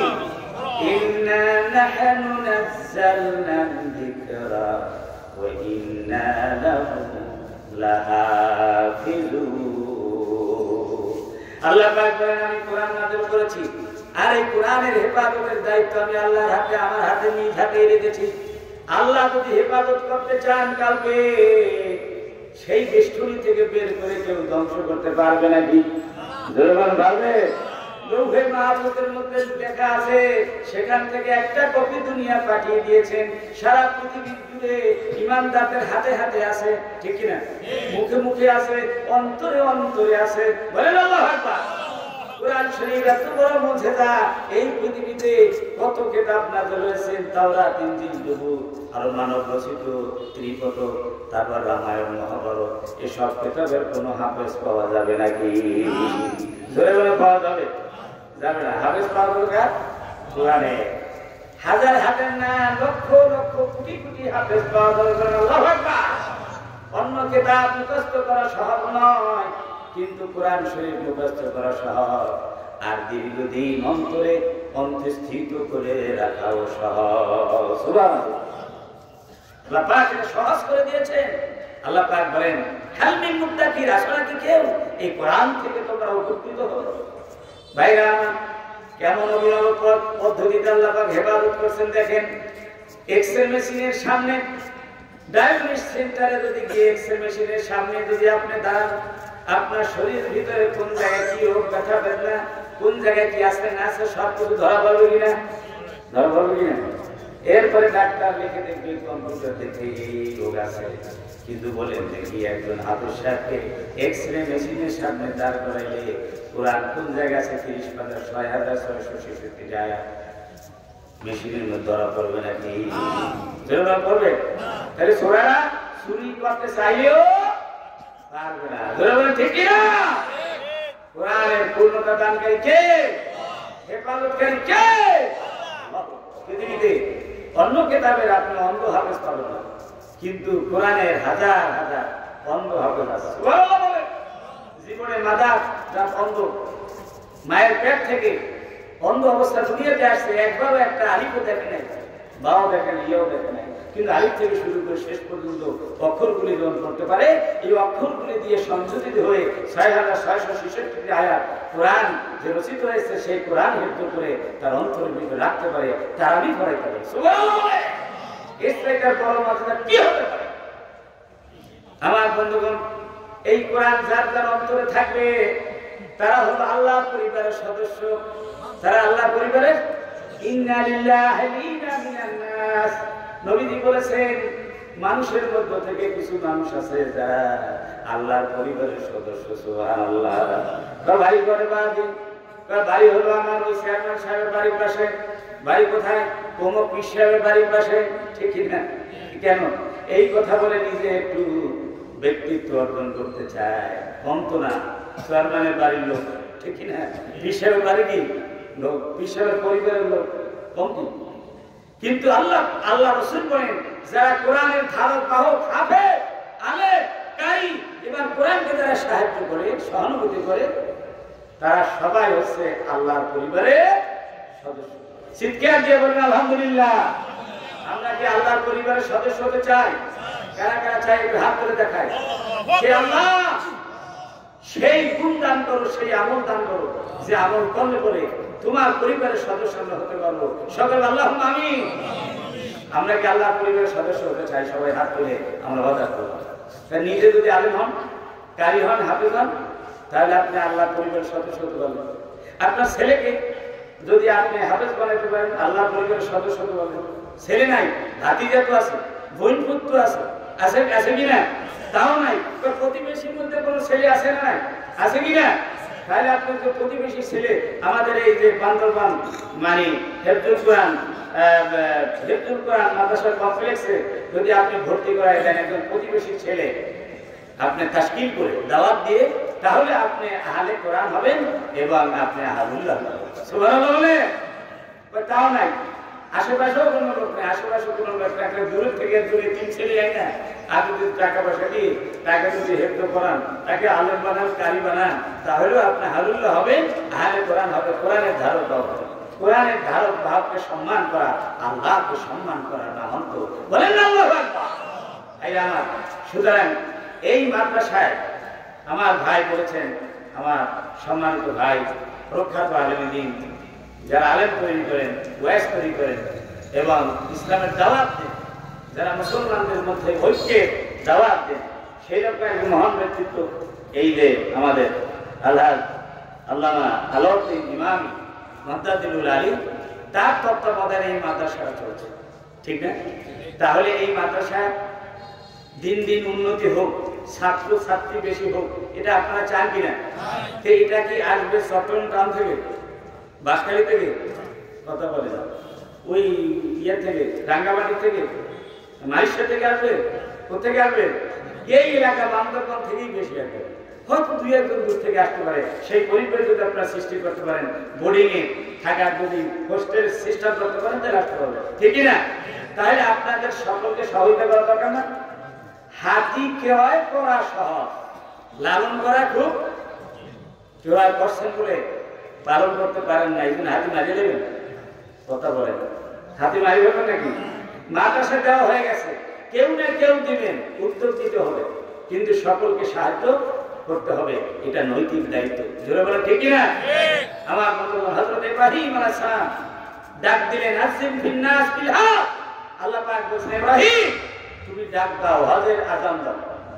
তো আল্লাহ কোন মানুষ শুনতে দেখি না, তো মানুষ লাগবে না, কেমনিই দেখো আযান দিলেন, আল্লাহর পক্ষ থেকে আযান দিলেন, হজের ঘোষণা দিলেন, আর গোটা পৃথিবী সব জায়গা থেকে মৌমাছির মতো মানে মক্কা গিয়ে আল্লাহর ঘর ঠিকই তওয়াফ করতেছে, সেখানে লাখো লাখো কোটি কোটি মানুষের এখন ভিড়, ধরুন ঠিক কিনা?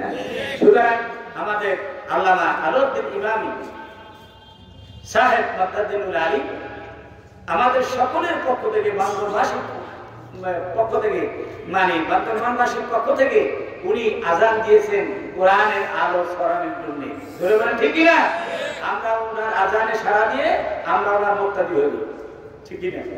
আমরা এই মাদ্রাসার সবাই সর্ব একথা আপনার ভাবার কোনো কারণ নাই যে উনি মাদ্রাসা ওনার নাম হইবে না। ভাই, যত মানুষে আমরা সাহায্য করব তত মানুষেই আমরা এই মাদ্রাসা কি কারণে আমরা উপকৃত হব, সম্মানিত হব দুনিয়াতে এবং পরকালে। আমরা এই মাদ্রাসাকে সার্বিক সহযোগিতা করব ইনশাআল্লাহ। এক নাম্বার সহযোগিতা হচ্ছে ছাত্র ছাত্রী দিয়ে।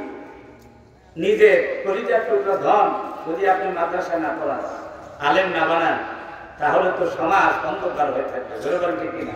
অনেকে আছে মাদ্রাসায় সাহায্য সহযোগিতা করে, কিন্তু নিজে ছেলে পেলে নাতিপুতি পড়াইতে চায় না। এটা কি ভালো লক্ষণ? ভালো লক্ষণ? এটা কুলক্ষণ। ইসলামের জ্ঞান না থাকলেই তারা বলে যে কোরআনের সাথে রাজনীতির কোনো সম্পর্ক, ঠিক না? ওই বেটা কি কোরআনের জ্ঞান আছে? কথা বলবেন, মুখ খুলে বলবেন। সূরা ফাতিহা যদি তর্জমা করতে বলা হয় তাহলে তার ট্রান্সলেশন শুরু হয়ে যাবে, হ্যাঁ ডিস্টার্ব করবে। এমন একটা লোকে যদি বলে কোরআনের সাথে রাজনীতির সম্পর্ক নাই, পাগলে কিনা যায়, ছাগলে কিনা খায়, জোরে বলে ঠিক না? এরা হচ্ছে মূর্খ, জাহেল, জ্ঞান পাবে। তুমি ব্যর্থ, তুমি ব্যর্থ। তুমি যে কোরআনের রাজনীতি গ্রহণ করতে পারো নাই, এটা তুমি কপাল করা। তুমি তাই সেই জন্য তুমি বলতে পারো না যে কোরআনের সাথে রাজনীতির সম্পর্ক। আচ্ছা বলেন, হযরত ইউসুফ আলাইহিস সালাম উনি কি রাজনীতি করেন নাই? উনি মন্ত্রী ছিলেন না? রাজনীতি করা সেই মন্ত্রী হইতে পারে?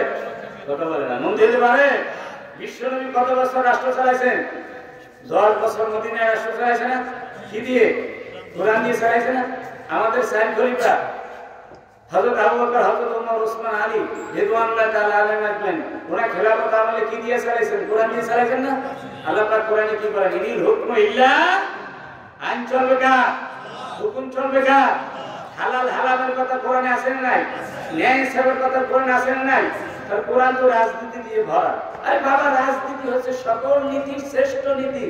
শ্রেষ্ঠ নীতি করবে গোলামে, আর সবচাইতে ছোট নীতিটা করবে আল্লাহ, নাকি? রাজা ধীরাজ মহারাজ, ওনার নাম কি? তো উনি রাজনীতি দিবেন না। আর যেই মানুষ মানে ঘুমাইলে চোখে দেখেন না, খাইলে ক্ষুধা লাগে না, সেই মানুষের রাজনীতি নীতি বানাইয়া মানুষের উপকার করবে, পাগলের মাথা খারাপ হয়েছে। সুতরাং আমাদের এই উপমহাদেশের ভিতরে আজও পর্যন্ত পার্লামেন্টে পরিপূর্ণ কোরআন যায় নাই, জোরে বলেন ঠিক কিনা? সেই কারণে মানুষ তারা শান্তি লাগন পায় নাই, তারা ইনসাফ পায় নাই, তারা জুলুমের শিকার হয়েছে, তার অধিকার পায় নাই। বিগত সময় আমরা দেখতে পেয়েছি তা দ্বীপ দিবালোকের মতো, দ্বীপ প্রহরের সূর্যের মতো, জোরে বলেন ঠিক কিনা? সুতরাং আমরা কি এই দেশের সমাজে রাষ্ট্রে শান্তি চাই কিনা? কারা কারা চাই? আমরা কি বিশ্বাস করি কোরআন দিয়ে শান্তি আসতে পারে? কোরআনের রাজনীতিতে বিশ্বাস করতে চাই? তাহলে আমাদেরকে বলতে হবে আগামীর পার্লামেন্ট যেন কোরআনের পার্লামেন্ট হয়। নারায়ে তাকবীর, নারায়ে তাকবীর। আল কোরআনের আলো, আল কোরআনের আলো। কোরআন যখন পার্লামেন্টে যাবে 300 থেকে 500 মানুষ, 500 উপরে করে সংসদ সদস্য হবে এবারে, জোরে বলেন ঠিক কিনা? সবাই যদি কোরআনের কথা বলে বাবাজি, এই হুজুরদের কথা শুনে লাগবো। ওই সংসদে বসে যদি বলে যে কোথায় কোথায় মাদ্রাসা হইতে হবে, কোথায় কোথায় মানে প্রতিষ্ঠান নিতে হবে, কোথায় কোথায় মসজিদ হইতে হবে, কিরকম চলবে, তাহলে আর হুজুরদের কাজ কমে যাবে, জোরে বলেন ঠিক কিনা? আমার বন্ধুগণ, এখন তো হুজুরদের মাথায় লবণ ধুইয়া, পরের মাথায় লবণ ধুইয়া বড় খেয়ে আমরা, ঠিক না? পরের মাথায় লবণ ধুইয়া বড়ই ঘর দম বাঙাল, আর ইসলামের বড়ই খায় মৌলবীদের মাথায় রেখা সাদা মৌল বলে কি জানে? হুজুর এই কোরআন নিয়ে, ইসলাম নিয়ে, এইসব নিয়ে ভাবার সময় করবো। আর এগুলি কি আমাদের দায়িত্ব? এগুলি আপনাদের দায়িত্ব। মসজিদের খতিব, ইমাম সাহেব, মোহতাম সাহেব, প্রিন্সিপাল সাহেব, মুহাদ্দিস সাহেব, হ্যাঁ পীর সাহেব, আপনাদের দায়িত্ব। আপনারা সারাদিন এটা নিয়ে পড়ে থাকেন, আমাদের তো অনেক কাজ। বলে কি এক শ্রেণীর মানুষ এরা ছাগল না রাম ছাগল? আপনি কি জন্য আইছেন? আপনার কি দায়িত্ব? বোয়াল মাছের মতো একটা মুখ আর ঢোলের মতো একটা প্যাক, খাইয়া প্যাক ভরে সকাল করে 6 নম্বর গুদাম থালায় ফটো ফটো করে রাত ধরে ভুল ধরে, সেই জন্য আছেন দুনিয়া। আর কোনো দায়িত্ব নাই আপনার? কোরআন নিয়ে ভাবার দায়িত্ব আপনার নাই? আছে কিনা? ধরুন আছে কিনা? আল্লাহ রাব্বুল আলামিন বলেন, ইয়া মাশারাল জিন্নি ওয়াল ইনসি ইন ইসতাতাতুম আন তানফুযু মিন আকতারিস সামাওয়াতি ওয়াল আরদি ফানফুযু। আল্লাহ রাব্বুল আলামিন চ্যালেঞ্জ করেছেন মানুষ এবং জিন জাতির সাথে। জিনকে অনেক শক্তি মনে করি আমরা, জিনের সাথে মানুষের সাথে চ্যালেঞ্জ করে বলেছেন এই বিশাল আকাশ ঘেরা পৃথিবী এরিয়া ছেড়ে তোমরা যেতে চাও কোথাও, তাহলে তোমরা যেতে পারো। তোমরা যদি ইচ্ছা করো আমার এই জমি ছেড়ে অন্য কোথাও যেতে ছেড়ে তোমরা যাইতে পারো, যাও তোমরা চলে যাও। তোমরা যদি এই সিদ্ধান্ত দিতে পারো তাহলে আমার কোরআনের কথা বলা লাগবে না, ইসলাম বলা লাগবে না, নামাজ পড়া লাগবে না, কিছুই করা লাগবে না, দিন ধর্মের কাজের কথা আমি বলবো না। এটা কি পারবে নাকি? পারা যাবে? আল্লাহ পাক দাও। আল্লাহ রাব্বুল আলামিন বলেন, লা তানফুযুনা ইল্লা বিসুলতান। কোথায় যাওয়া? ফাইনাল মাফাত, ফাইনাল তাযহাবুন, যাওয়ার কোনো জায়গা নাই। আমার এই জমিনে থাকা লাগবে। যেখানে যাবা সেখানে আমার সূর্যের আলো, আমার চাঁদের আলো, সেখানে আমার সাগরের পানি, নদীর উৎপাদিত ফসল, এছাড়া ভিন্ন কোনো পৃথিবী তোমার আর কোনো পর্ব তৈরি করে নাই। সুবহানাল্লাহ। এইখানে যখন থাকা লাগবে, সকলে আলেম বলেন, গায়রা আলেম বলেন, জেনারেল শিক্ষিত বলেন, সকল শ্রেণীর পেশার মানুষকে ইসলামের দাওয়াত দিতে হবে, কোরআনের দাওয়াত দিতে হবে, কোরআনকে বুকে আঁকড়ে করতে হবে, কোরআনকে লালন করতে হবে, অনুধাবন করতে হবে, কোরআনের শিক্ষায় নিজে শিক্ষিত হতে হবে, সন্তানকে শিক্ষিত করতে হবে, পরিবেশকে কোরআনের পরিবেশ দিয়ে আলো দিয়ে আলোকিত করতে হবে। সকলের দায়িত্ব, জোরে বলেন ঠিক কিনা? নবী করিম সাল্লাল্লাহু আলাইহি সাল্লাম যখন মদিনায় কোরআন দিয়ে রাষ্ট্র কায়েম করলেন, শুধু মৌলবীরাই বুঝি হুজুরে কি করেছিলেন, বায়াত গ্রহণ করে এই কাজটা করেছিলেন না? সকল শ্রেণী পেশার লোকেরা, সকল শ্রেণী পেশার লোকেরা বলেছে কিনা? সুতরাং সেই কোরআন আদৌ আছে কিনা? এই কোরআন আদৌ আছে, কিয়ামত পর্যন্ত। সুতরাং এই কোরআনকে আমাদের শুধু মাদ্রাসা কায়েম নয়, এই মাদ্রাসা থেকে আমাদেরকে নিয়ে যেতে হবে একদম সংসদ ভবনে। জোরে বলেন ঠিক কিনা? বাংলাদেশে হাজার হাজার লাখ লাখ মাদ্রাসা আছে, আছে না? হাফেজি মাদ্রাসা আছে, আলিয়া মাদ্রাসা আছে, কৌমিয়া মাদ্রাসা আছে, এক একজন এক এক গল্প। আমরা কৌমিয়ান, আমরা আলিয়ান, জোরে বলেন ঠিক কিনা? অনেক কিছু, হাজার হাজার লাখ লাখ মাদ্রাসা, লক্ষ লক্ষ আলেম মাদ্রাসা ছাত্র প্রতি বছর কত পুরস্কার পায়। বাংলাদেশে ফার্স্ট সেকেন্ড কত হাজার হাজার হাদিয়া তোহফা আসে, বড় বড় মজলিসে তেলাওয়াত করা হয়। তারপর বাংলাদেশে কোরআন কায়েম হয়েছে? কত বলে কোরআন কায়েম হয়েছে? কোরআন কায়েমের অনুভূতি নিয়ে, এই চিন্তা ধারণা নিয়ে পড়ানো হয় না, আর পড়েও ধরে বলে ঠিক কিনা? বেশিরভাগ। এই জন্য আমাদের এই বান্দরবান হিফজুল কোরআন কমপ্লেক্স থেকে এমন এমন কোরআনের আলোক পত্রিকা বের হবে, যারা শুধু নিজেকে নিয়ে চিন্তা করবে না, সমাজ নিয়ে, দেশ নিয়ে, সবাইকে নিয়ে চিন্তা করবে।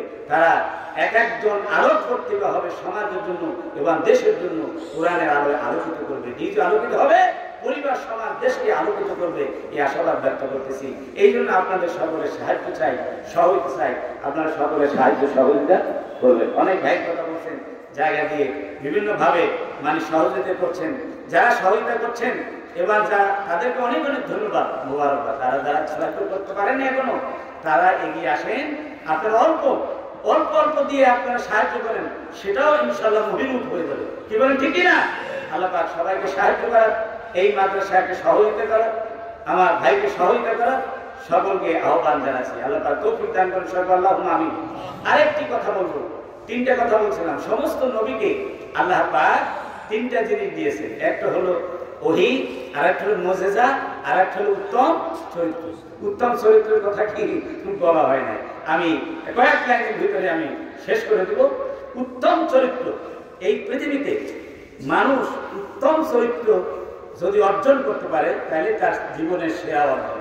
এটাই হলো সেরা অর্জন। ক্যারেক্টার যদি লস হয়ে যায় তার জীবনের সব কিছু এভরিথিং লস হয়ে যাবে। ধরে বলেন, ঠিক না? বিশ্বনবী জনাব মুহাম্মদ রাসূলুল্লাহ সাল্লাল্লাহু আলাইহি ওয়াসাল্লামকে এমন একটা সমাজে প্রেরণ করেছিলেন, পৃথিবীর এমন একটা অবস্থায় প্রেরণ করেছিলেন যখন সব কিছু ভরপুর ছিল, একটা জিনিসের অভাব ছিল, সেটার নাম হলো ক্যারেক্টার, সেটা হলো চরিত্র। চরিত্রের অভাবে মানুষ নারীদের অধিকার নষ্ট করত, জানত কবর দিত, শ্রমিকের অধিকার নষ্ট করত, জোরদার মূল্য তার সেভাবে মানে সমাজের ভিতরে কোনো ন্যায় বিচার ছিল না। ধরে বলেন, ঠিক না? তাহলে ক্যারেক্টার লস হওয়ার কারণে গোটা পৃথিবী ধ্বংসমুখ হয়েছিল। সেখান থেকে পরিত্রাণ দেওয়ার জন্যই বিশ্বনবীকে চরিত্রে সার্টিফিকেট দিয়ে, উন্নত চরিত্র দিয়ে পৃথিবীবাসীর সামনে হাজির করলেন। নবী, আপনি মহান চরিত্রের উপরে অধিষ্ঠিত আছেন, মহান চরিত্র দিয়ে মা আপনাকে দুনিয়ায় প্রেরণ করেছি। নবীজি বলছেন, বস্তু যে উতাম্মিমা মাকারিমাল আখলাক, আমি চরিত্রের পূর্ণতা দেওয়ার জন্য, ভালো চরিত্রের পূর্ণতা দেওয়ার জন্য এই দুনিয়ায় আমি প্রেরিত হয়েছি। জোরে বলেন আল্লাহু আকবার। আল্লাহ পাক বলেন, লাকাদ কানা লাকুম ফি রাসূলিল্লাহি উসওয়াতুন হাসানাহ। যে নবী চরিত্রের ভিতরে এতটুকু খুঁত নাই, আকাশের চাঁদের ভিতরে খুঁত পাওয়া যাবে, কোন দুর্বলতা পাওয়া যাবে, কালিমা পাওয়া যাবে। নবী করিম সাল্লাল্লাহু আলাইহি সাল্লামের চারিত্রিক জীবনে কোনো কালিমার দাগ নাই। সেই ভূত পবিত্র মহান চরিত্রের অধিকারী রাসূলের জীবনে রয়েছে তোমাদের জন্য অনুকরণীয় আদর্শ, যে আদর্শ অনুকরণ করলে পরে তোমাদের ব্যক্তি জীবনে, পারিবারিক জীবনে, সামাজিক জীবনে, রাষ্ট্রীয় জীবনে, অর্থনৈতিক জীবনে, আইনি জীবনে, সর্বক্ষেত্রে তোমরা শান্তি পাবে, শান্তি প্রতিষ্ঠিত হবে, ন্যায় ইনসাফ প্রতিষ্ঠিত হবে। জয় বলে আল্লাহু আকবার। আমার ভাইয়া, সুতরাং ওই রাসূলের চরিত্র দিয়ে আমাদের চরিত্র বৈশিষ্ট্য অর্জন করতে হবে, আমাদেরকে তার চরিত্র গ্রহণ করতে হবে। নবী করিম সাল্লাল্লাহু আলাইহি ওয়াসাল্লামের এই চরিত্রের বর্ণনা রাতকে রাত যদি আমরা বর্ণনা করি শেষ করা যাবে। এই জন্য নিজেদের কিছু পড়াশোনার দায়িত্ব নিতে হবে, নাকি? সব কথা কি হুজুরা বলতে পারবেন? এখন তো বলতে সময় শেষ হয়ে গেছে, আমাদের সময় তার থেকে আরো 5 মিনিট বাইরে গেছে সময়। তো হাজির তো বলছিলাম, এই জন্য আমাদেরকে পড়তে হবে। কি করতে হবে? 4টা অথেন্টিক জায়গা থেকে রাসূলকে জানা যাবে। কয়টা? জোরে বলেন, কয়টা? 1 নাম্বার হলো আল কোরআন। আল কোরআনের প্রতিটি লাইনে আমার রাসূলকে দেখতে পাবে, কারণ এই আয়াতগুলি কার উপর অবতীর্ণ হয়েছে? বিশ্বনবীর উপর অবতীর্ণ হয়েছে। এবার প্রত্যেকটি আয়াতকে তিনি পুঙ্খানুপুঙ্খানুরূপে বাস্তবে রূপ দিয়েছেন। বলেন আল্লাহু আকবার। কোরআনই বলে দিবে নবীর চরিত্র কেমন ছিল। কানা কুলুকুহুল কোরআন। 2 নাম্বার হলো হাদিসের কারণে।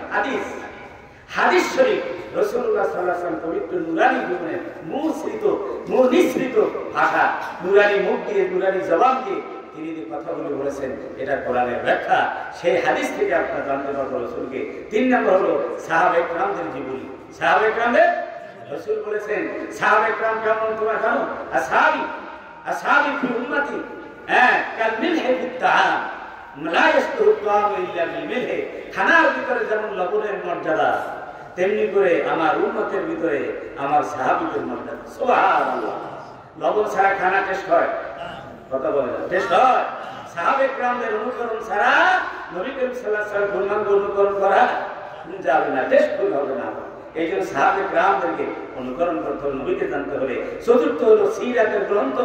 বহু মনীষীগণ তারা সিরাতের গ্রন্থ লিখে রাত নাই, দিন নাই, খাওয়া নাই, নাওয়া নাই, কষ্টের পর কষ্ট সহ্য করে কোরআন হাদিস থেকে নবীর চরিত্র, নবীর আখলাক, তারা সিরাত পর্যন্ত তার নবীর জীবনী এনেছেন। এগুলি বিশাল বিশাল গ্রন্থ, সেগুলি আপনারা পড়বেন। কে পড়বে? জিনেরা পড়বে? জিনেরা পড়বে না ফেরেশতারা পড়বে? এই যে 4টা কথা বললাম, এই 4টা জিনিস আপনারা পড়বেন। কারা কারা পড়বেন? হাত তুলে দেখেন, হাত তুলে ঘরের পরিবেশ সৃষ্টি করবেন। কোরআনের তাফসীর বাংলা পড়ালে হাত নামান। হাদিস বুখারী শরীফ সিয়াসাতটা কিনবেন, কম পক্ষে মিশকাত শরীফ, আপনি রিয়াদুস সালিহিন 4 খণ্ড আছে, 2 খণ্ড আছে, এগুলো আপনারা রাখবেন। শামাইলে তিরমিজি একটা কিতাব রাখবেন। শামাইলে তিরমিজি থাকা মানে হলো রাসূল তার ঘরে আছে। সুবহানাল্লাহ। আর হচ্ছে কি রাহিকুল মাকতুম, এটা কি আপনারা কি করবেন? এই সবগুলি করলে রাসূলকে আপনারা জানতে পারবেন ইনশাআল্লাহ। তাহলে সবচেয়ে সর্বশেষ যে কথাটা বলবো সেটা হলো আমার ভাইরা, রাসূলুল্লাহ সাল্লাল্লাহু আলাইহি সাল্লামের যে আখলাক ছিল, চরিত্র ছিল, তার চরিত্রের আকর্ষণীয় দিক হচ্ছে কথা এবং কাজে মিল। কথা এবং কাজে, এই কথা এবং কাজে আমাদের মিল হতে হবে। আমরা যা বলবো তাই করবো, যা করবো তাই আমরা বলবো, আমরা উল্টা পাল্টা কি বলবো না। ওই যে আপনারা জানেন মিষ্টি পাগল একটা ছেলে নিয়ে আসছিল, এক মহিলা এসে নবী করিম সাল্লাল্লাহু আলাইহি ওয়াসাল্লাম দরবারে এসে বলছেন, ইয়া রাসূলুল্লাহ, আমাকে একটু উপকার করুন, এই ছেলেটাকে একটু নসিহত করুন, সে বেশি মিষ্টি খেয়ে আমাকে বিরক্ত করছে, তার বাবা নাই, মিষ্টি খরিদ করে দেওয়ার মতো পয়সা আমার কাছে নাই। রাসূল বললেন যে 1 সপ্তাহ পরে আসো। ওই মহিলাকে কোনো বারদিন না করে চলে গেল। 1 সপ্তাহ পরে এসে নবী করিম সাল্লাল্লাহু আলাইহি ওয়াসাল্লামের সামনে যখন আসলেন, ছেলেকে ডেকে মাথায় বুলালেন, হাত বুলালেন, পিঠে হাত বুলালেন, আর বুঝালেন যে তোমার মা মিষ্টি কিনে দিতে পারছে না বলে তুমি মিষ্টি খাওয়া একটু কমায় দাও। ছেলেটা রাজি হয়ে গেল। আল্লাহ রাসূল বলছেন, যাও যাও আল্লাহ বান্দি, এখন আর তোমার ছেলে তোমাকে কি করবে না, মিষ্টি বলে বিরক্ত করবে না। ও তখন ওই মহিলাকে বলে, ইয়া রাসূলুল্লাহ, মনে কিছু করবেন না, 1 সপ্তাহ পরে এই ছোট্ট একটা বাক্যের জন্য 1 সপ্তাহ আপনার সময় নিলেন কেন? তখন নবীজি বললেন, ও আল্লাহ বান্দি, তুমি জানো না, তুমি যখন আমার কাছে নসিহত কামনা করেছিলে তখন তো আমি ওই রোগের রোগাক্রান্ত ছিলাম। জরুরি ঠিক কিনা? মিষ্টি খাওয়া কি খারাপ? কথা বলে, মিষ্টি খাওয়া কি খারাপ? মিষ্টি খাওয়া তো ভালো, ডায়াবেটিস হয়ে একটু দিন মিষ্টি কম খাই না, কিন্তু মিষ্টি খাওয়া ভালো, এটা উত্তম জিনিস। কিন্তু উত্তম জিনিস কখনো কখনো কারণে মানি না খাইও কি মানে তার থেকে বিরত থাকা যায়, সেটা যায়, কিন্তু হারাম করে ঘোষণা করা যাবে। আমার বন্ধুগণ, তখন আমি বেশি মিষ্টি খাইতাম, এই জন্য আমি 1 সপ্তাহ ধরে আমি কি করলাম, মানে চর্চা করলাম, মিষ্টি খাওয়া একটু কমাই দিলাম। এখন আমার কথা এবং নসিহতের সাথে এবং বাস্তব আমলের সাথে কি মিল থাকবে, এবার নসিহতের কাজ হবে, সেই জন্য আমি সময় দিলাম। সুবহানাল্লাহ। এইসব ঘটনার অবতারণা কেন হয়েছে? উম্মতকে শিক্ষা দেওয়ার জন্য। ধরে বলে ঠিক না? আমরা যেন এর থেকে শিক্ষা নেই। এই জন্য আমাদের মুনাফিকি চরিত্র আমাদের থাকতে পারবে না। মুনাফিকি আলামত কয়টা? 3টা। কথার কথা মিথ্যা কথা বলা, আমানত খেয়ানত করা, আর ওয়াদা খেলাফ করা, এগুলো 3টা। আরেকটি হাদিসে আছে যে কথায় গালাগালি করা, গালাগালি দিয়ে কি কথা বলা, অশ্লীল ভাষায় কথা বলা, অনেক আছে না, খালি খালি ভালো কথা বলে অশ্লীল ভাষায়, এরকম আছে কিনা? এটা মুনাফিক আলামত। এই মুনাফিকি চরিত্র সহিত হবে। আসুন আমরা যা কিছু আলোচনা করেছি, আলহামদুলিল্লাহ, সবাই আলহামদুলিল্লাহ, এর ভিতরে যদি কোনো গুমরাহিমূলক কথা থেকে থাকে, যাতে কোনো হেদায়েত নাই, সেই কথাগুলি যেন আল্লাহ পাক আমাদের স্মৃতি থেকে মিটাইবেন। আর যে কথাগুলির মধ্যে হেদায়েত রয়েছে, সেই কথাগুলি আমাদের মনে রেখে আল্লাহ রাব্বুল আলামিন যেন আমাদের আমল করার তৌফিক দান করেন। ওয়া আখিরু দাওয়ানা আলহামদুলিল্লাহ আলামিন। আসসালামু আলাইকুম ওয়া রাহমাতুল্লাহি ওয়া বারাকাতুহু।